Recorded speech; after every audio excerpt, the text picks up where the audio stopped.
ඊයේ ඊයේ වැරදවත්තේදී සමරුවක් තිබුණා මේ අවසන් සටනේදී දිවිනසියන් නියමිය බවට සඳහන් කරා. ඔබතුමා දැන් මේ අවසාන කාලේ ඉතිරිලා එහෙම දෙයක් ඔව් වැල්ලවත්තේ සමරුම සිවිල් වැසියන් වෙනුවෙන් නෙමෙයි. ඇත්ත වශයෙන්ම මේ සමරුම කළේ අපි දන්නවා මහාවීර දිනය කරන වගේ මේ ත්‍රස්තවාදීන් තමයි සමරන්නේ. ඒතකොට ත්‍රස්තවාදීන් සමරන්න වෙනත් රජවල් යටතේ කවදාකවත් කොළඹදී එකට ඉඩ දුන්නේ නැහැ. නමුත් මෙතෙන්දී කොහොමද පොලිස් ආරක්ෂාව මැද්දේ ඒ වගේ ත්‍රස්තවාදීන් සමරන්නට ඉඩ දුන්නේ කොහොමද කියන ප්‍රශ්නේ අපේ මතුවලා තියෙනවා. ත්‍රස්තවාදය තමන් ඕන කෙනෙක්ගේ මවකට තමාගේ පුතා ත්‍රස්තවාදියෙක් වුණොත් එයා තමාගේ පුතා. නමුත් ඒක නිසා ගෙදරදී පහනක් පත්තු කරලා එයාට පින්නොන් දොන කරනවා. ඒවා සමරන එක වෙන වැඩක්. නමුත් පුද්ගලිකව නැත්තම් පබ්ලික්ලි නැත්තම් ජනතා පොදුවේ පොදු ස්ථානයක ඒක කිරීම සම්පූර්ණ වැරදි. මොකද ත්‍රස්තවාදීන් කලේ ත්‍රස්තවාදී කියලා කියන්නේ දේශපාලන අරමුණක් සඳහා සිවිල් වැසියන් ඝාතනය කිරීම.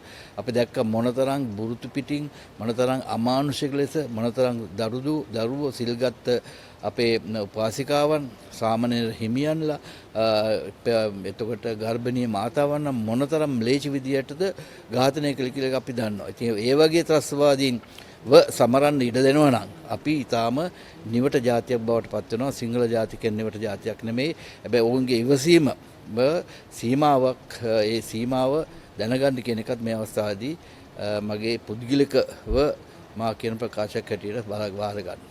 අපි දැක්කා දැන් යුද්ධය ඉවර වෙලා දැන් අපි කියන සිවිල් වැසියන් පදිංචි කරාට පසුව නන්දිකඩව කලපුවේ පමණක් මේ සමරුමක් කුරියද හරි ඒගොල්ලෝ කරගෙන මේ විවෘත විදිහට කරගෙන ආවනේ. එහෙම ඇවිල්ලා දැන් මේක ව්‍යාප්ත වෙලා දැන් කොළඹටත් ඇවිල්ලා දැන් මේක රටවම ඇවිල්ලා මේකේ ජාත්‍යන්තරයේ වෙන දෙයක් නෙමෙයි මේක ගෙනියන්න. ඔච්චර තමයි ජාත්‍යන්තරයේදී අපි දන්නවා 46.1 කියන ජෙනීවා යෝජනාව අනුව අද වෙනකොට ජාත්‍යන්තරයේ ජෙනීවා වල බාහිර යාන්ත්‍රණයක් ක්‍රියාත්මක වෙනවා. ඉංග්‍රීසියෙන් කියන්නේ එක්ස්ටර්නල් මෙකැනිසම් කියලා.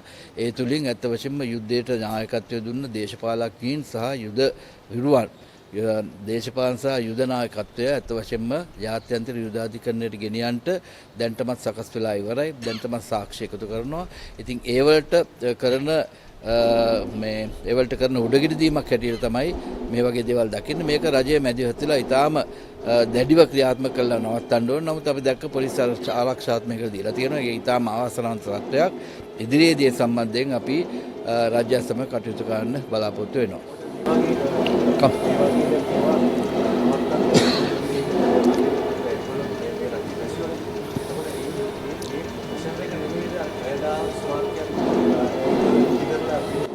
මේක තමයි මේ අපි කොටි ත්‍රස්තවාදයාගේ වලිගය විතරයි මෙහි අපි ලංකාවේ විනාශ කළේ.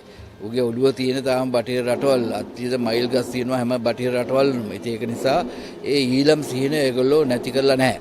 ඉතින් නැති කරලා නැතුව ජාත්‍යන්තර වශයෙන් සම්පූර්ණයෙන්ම ඒකට අද වෙනකොටත් වැඩ කරනවා. ඒක නිසා තමයි කැනඩාවේ අර ගැරි සංගරි කියන පුද්ගලයාගේ ප්‍රධානත්වයෙන් ওই සමූල ඝාතනය කරයි කියලා ඔය වගේ මොනියුමන්ට් එකක් නැත්නම් ස්මාරකයක් හැදුවේ.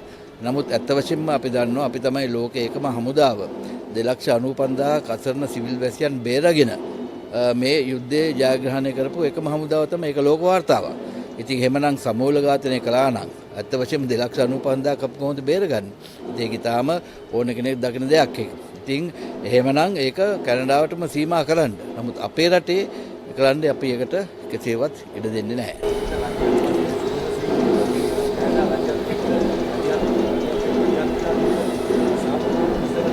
තමයි දැන් රජයේ ඇත්ත වශයෙන්ම මේ කැනඩාවේ තානාපතිව ගෙන්නලා ඒක සම්පූර්ණයෙන්ම ඒක ප්‍රතික්ෂේප කරලා තියෙනවා. ඒක කරපු ගාව හෙලාද කරලා තියෙනවා. නමුත් ඒක ජාත්‍යන්තර ජාලය. ඉතින් අද ඒ කොටි ඩයස්පොරාව අද ලංකාවෙත් ඇවිල්ලා ඒගොල්ලන්ගේ මොනවාද ඒගොල්ලන් පුරවැසිකම භාවිතා කරගෙන ලංකාවේ විවිධ දේවල් කරනවා. ඒක නිසා තමයි අපි බොහෝ අයගේ අපේ රජයක් යටතේ බොහෝ පුද්ගලයන්ගේ බොහෝ කොටි සංවිධානවල තහනමක් අපි පැනෙන්නේ. ඒ තහනම දැන් බොහෝ දුරට මේ රජය විසින් ඉවත් කළා තියෙන එක හරි වැරදි.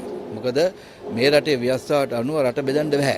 ඒ රට බෙදන කවුරු හරි කතා කළොත් එයාට දැඩිව දඬුවම් කරන්න පුළුවන්. ඉතින් ඒක අනිත් ජනතාවත් දැනගන්න ඕනේ මේ වගේ සංවිධානයක් දැනගන්න ඕනේ. රජය මේ තුලින් දැඩිව පියවර ගත්තොත් අපිට පුළුවන් වෙනවා අපේ රටේ ඒකීයභාවය ආරක්ෂා කරන්න. ඒකීයභාවය ආරක්ෂා නැත්නම් මොනතරම් අපි ඉදිරියේදී රනිල් සරණුන් තිබ්බත් අපිට එකෙන් පළක් වෙන්නේ නැහැ. මොකද ඔවුන්ගේ කැපවීමේ අගය තියෙන්නේ මේ රට එක රටක්ව තිබ්බොත් පමණයි.